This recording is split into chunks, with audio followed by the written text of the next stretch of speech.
Juana ZELAYA has a small diner in the Guadalupe neighborhood of the Honduran capital, and for her the government's announcement that energy bills are going up is a big problem. She can't increase the price of food because people are barely able to buy a meal now, and she is only making enough to break even and have a little left over. Before we paid less for energy. We didn't have these high bills.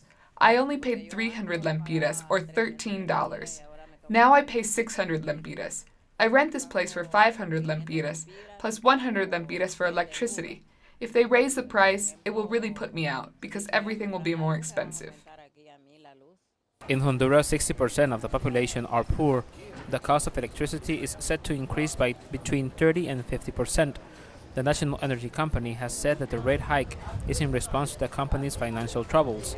But lawyer RIXI MONCADA has a different opinion.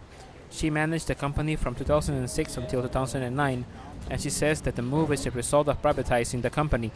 Now many of its services are controlled by private banks, and pay centers or the expansion of coverage are now private and much more expensive.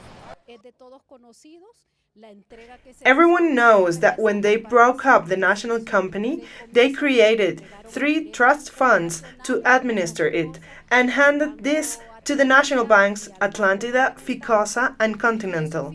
Under these trust funds, the banks began to charge a fee to administrate the money and services of the energy company. The problem is that as users, we haven't seen any improvement in the services.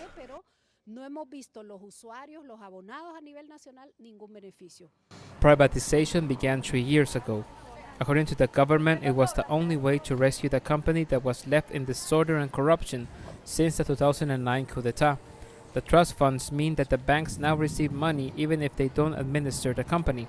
This has created a growing deficit in the company's numbers, and the company is now turning to the impoverished population to help make up the difference. Gerardo Torres, Telesur, Honduras.